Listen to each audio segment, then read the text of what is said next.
Assalamualaikum warahmatullahi wabarakatuh. Perkenalkan, kami dari kelompok 4 akan mempresentasikan hasil makalah kami yang berjudul Ide Kreatif Kuliner Makanan Khas Nusa Tenggara Timur dan Garut.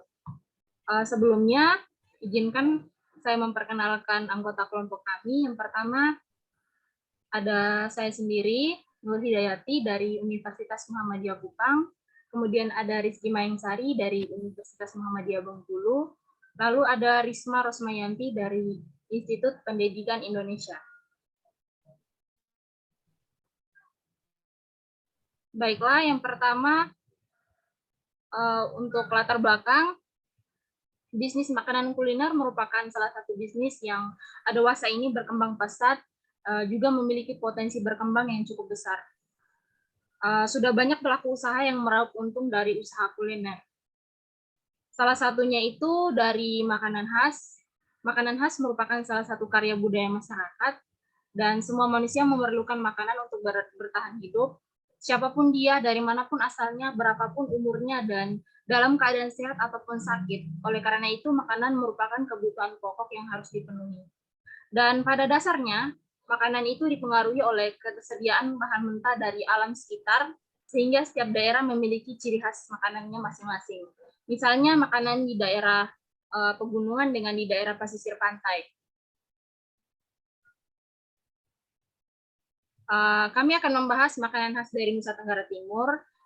Makanan Nusa Tenggara Timur itu memiliki makanan tradisional yang mempunyai nilai gizi yang sangat tinggi, baik karbohidrat, lemak, protein, vitamin, dan mineral seperti sei sapi, jagung titi, dan jagung bose. Lalu untuk makanan khas dari Garut itu merupakan warisan budaya yang banyak dinikmati, namun rentan dilupakan.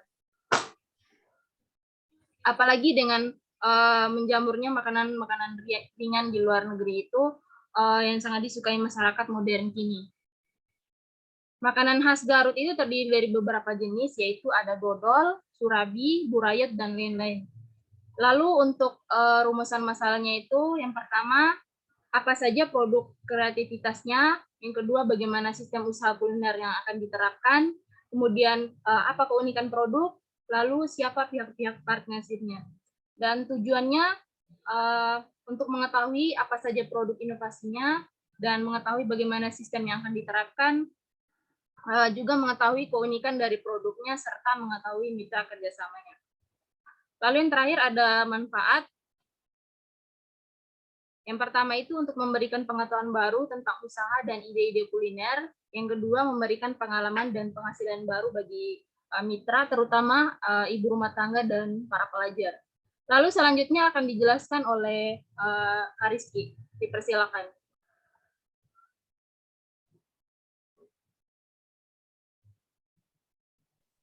Baik, terima kasih. Pembahasan yang pertama adalah mengenai produk kreatif. Beberapa makanan khas dari Nusa Tenggara Timur dan Garut beserta sejarah singkatnya. Yang pertama adalah sei sapi. Dalam bahasa Pulau Rote, sei sapi berarti daging tipis yang memanjang.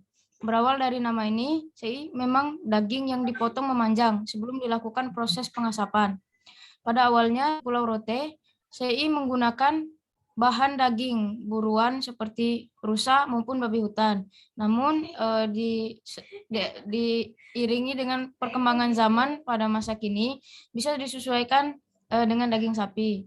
Hal yang membedakan sei daging sapi ini dengan daging sapi asap biasa adalah penggunaan arang dan kayu tanaman kosambi.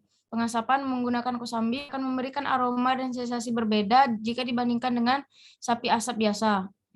Yang kedua adalah jagung titi. Jagung titi masih berasal dari Pulau Flores. Ini terbuat dari biji jagung yang dimasak setengah matang. Jagung yang sudah dimasak kemudian dititi atau ditumbuk di atas batu sehingga bentuknya menjadi gepeng. Tak jarang masyarakat menjadikan jagung titi ini sebagai konsumsi pengganti nasi. Cara mengkonsumsinya beragam, bisa ditemani dengan secangkir kopi, dimakan langsung, atau juga ada yang dicampur dengan air putih seperti membuat sereal. Kemudian yang ketiga adalah jagung bose.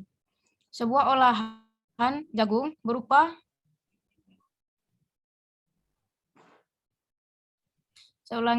jagung bose adalah olahan jagung juga berupa jagung yang diolah seperti bubur jagung unik yang merupakan hidangan tradisional dari Nusa Tenggara Timur. Bubur yang juga mengandung campuran daging sei ini biasa dimakan bersama ikan bakar sebagai ganti nasi. Dalam hidangan ini juga terkandung campuran kacang merah dan kacang tanah di dalamnya. Kesan gurih yang ada pada bubur ini karena kan hidangan ini mengandung juga santan kelapa. Yang keempat adalah dodol Garut. Dodol merupakan makanan khas dari Garut, merupakan satu komoditas yang telah mampu mengangkat citra Kabupaten Garut sebagai penghasil dodol yang berkualitas tinggi dan beraneka ragam jenis dodol yang diproduksi. Dodol Garut ini dikenal luas karena rasanya yang khas dan kelenturan yang berbeda dari produk yang sejenis dari daerah lain. Selanjutnya adalah surabi. Surabi merupakan makanan khas Sunda, terbuat dari tepung beras dan kelapa. Uniknya surabi dimasak menggunakan arang, sehingga aromanya pun menjadi ciri khas makanan ini. Yang terakhir adalah burayot, yaitu makanan manis yang merupakan makanan khas sekaligus menjadi oleh-oleh yang wajib bawa oleh para wisatawan asing. Pembuatannya yang digoreng menjadikan aroma khas dari makanan tersebut. Dengan semakin berkembangnya penjualan makanan ini, kini tersedia berbagai varian rasa, mulai dari durian, coklat, kacang hijau, dan lain sebagainya. Dari pemaparan beberapa makanan khas NTT dan Garut, kami mengambil masing-masing satu olahan makanan untuk kemudian dikreatifkan atau dilakukan inovasi sehingga memiliki nilai kreatif dan inovatif dari makanan tersebut.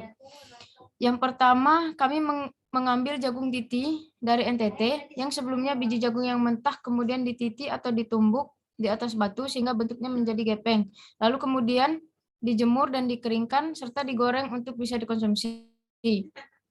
Namun di sini kami menambahkan ide kreatif untuk menginovasikan jagung titi ini, yaitu selain dibuat olahan dalam bentuk original, kami juga membuat jagung titi dalam berbagai varian rasa, agar konsumen pun penasaran bagaimana rasa jagung titi ini jika dibuat menjadi modern. Atau kata lainnya, ya ada sisi unik tersendiri. Varian rasa tersebut diantaranya adalah keju, balado, coklat, dan green tea. Yang kedua adalah surabi. Sebelumnya atau pada dasarnya surabi ini terbuat dari tepung beras dan kelapa. Maka dalam produk ini kami menginovasikan surabi menggunakan varian rasa yang manis dan asin dengan penambahan inovasi beberapa rasa diantaranya rasa ayam, rasa daging, blueberry, coklat, dan lain-lain. Namun untuk cara pembuatannya akan tetap sama menggunakan media arang. Pengolahan surabi ini sengaja dibuat tidak seperti biasanya. Kami membuatnya berbeda agar kami tahu bagaimana membuat produk makanan tidak seperti biasanya. Di samping itu juga, konsumen juga akan mempunyai rasa penasaran untuk mencicipi makanan khas olahan baru ini. Yang kedua adalah sistem usaha kuliner yang akan diterapkan. Karena usaha ini juga termasuk tergolong baru, maka kami membuat usahanya juga dengan teknologi dan masih kecil-kecilan atau biasa disebut UMKM. Kalau kita memang kalau kita berwirausaha itu harus berani mengambil risiko dengan modal yang besar. Tapi karena kami pemula, kami hanya mengeluarkan modal yang tidak begitu terlalu banyak dan ini lebih kepada kreativitas dan inovatif produknya. Dalam usaha ini kami juga menerapkan beberapa sistem usaha yang kami jalankan, diantaranya menyebarkan stiker dan poster via online, kemudian memasukkan ke toko-toko online, misalnya mengupload produk di GoFood, Shopee, dan lain sebagainya. Kemudian membuka sistem PO, atau disebut juga pesan order. Ini adalah sistem usaha yang kami terapkan, di mana sistem ini dilakukan secara simpel. Kita akan menunggu pesanan terlebih dahulu, lalu baru akan membuat produknya jika pesanan sudah terpenuhi.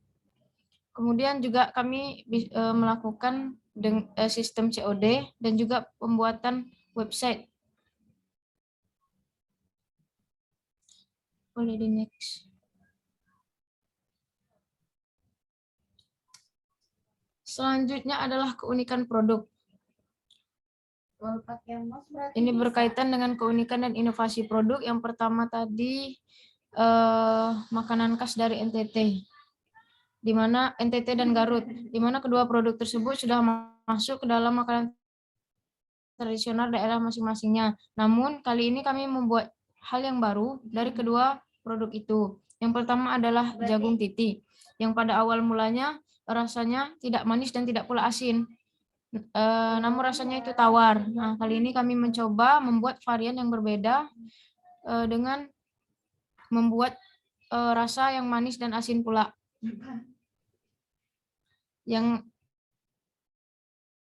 kami inovasikan dengan gula merah maupun gula putih. Yang selanjutnya adalah surabi. Surabi yang awal mulanya rasanya sedikit asin dan warnanya putih. Kali ini kami membuat inovasi produk sehingga memiliki keunikan yang baru. Kami memasukkan pewarna makanan agar surabi itu berwarna-warni, lalu membuat varian terbaru dengan topping rasa yang manis dari berbagai rasa, diantaranya coklat, blueberry, dan lain sebagainya. Kemudian produk yang tahan lama. Jagung titi ini bisa disimpan dalam suhu ruangan sehingga memiliki waktu simpan 3-4 bulan tanpa menghilangkan kualitas dari rasanya. Kemudian yang selanjutnya adalah pihak-pihak partner. Jadi dalam pemasaran produk ini dan juga pengolahannya, kami membutuhkan beberapa partner. Itu diantaranya yang pertama adalah kami sendiri sebagai anggota kelompok, kemudian pedagang bahan baku, dan juga partnership-nya dari Bank Indonesia. Oke, bagian selanjutnya akan disampaikan oleh rekan saya, Risma. Silakan Mbak Risma. Baik, terima kasih kepada rekan-rekan saya yang telah memberikan waktu kepada saya untuk menjelaskan bab penutup atau bisa disebut juga kesimpulan. Nah, dari pemaparan yang telah dipaparkan oleh rekan saya, di sini saya membacakan kesimpulannya. Dari hasil pembahasan mengenai ide kreatif kuliner, dari makanan khas NTT dan Garut di atas, maka dapat ditarik kesimpulan bahwa di era revolusi industri 4.0 seperti sekarang ini, pelaku-pelaku usaha dituntut untuk harus memiliki ide kreatif dan inovatif agar dapat bersaing di saya ulangi, agar dapat bersaing di pesatnya persaingan pasar. Selain itu, para pelaku usaha juga dituntut untuk melek teknologi. Artinya sekarang itu gak bisa terlepas ya, mau tidak mau kita harus mengikuti zaman pula gitu. Jadi kita harus mengikuti zaman. Seperti sekarang teknologi harus kita manfaatkan juga buat usaha di berbagai bidang apa aja gitu. Oleh karenanya kita dapat memanfaatkan kemajuan teknologi sekarang ini untuk memperkenalkan produk kita kepada khalayak ramai. Seperti produk kuliner yang kami angkat di atas, meskipun membuat usaha pada produk makanan khas daerah, hal itu tidak menjadikan produk kita kalah bersaing dengan produk-produk modern lainnya. Kuncinya adalah kreatif dan inovatif. Jika kita sebagai pelaku usaha bisa melakukan inovasi dengan memasukkan ide-ide baru untuk memberikan nilai kreatif dan unik terhadap produk kita, maka produk yang kita jual pun akan memiliki nilai tambah atau nilai jual yang lebih tinggi lagi. Baik, sekian yang bisa saya sampaikan. Mohon maaf apabila banyak kesalahan. Saya kembalikan kepada moderator. Terima kasih. Baik, Oke, terima baik. kasih atas penjelasan yang telah diberikan. Kami dari kelompok 4, izin pamit. Sekian presentasi dari kami. Bila ada kesalahan, mohon dimaafkan. Wassalamualaikum warahmatullahi wabarakatuh. Waalaikumsalam warahmatullahi wabarakatuh.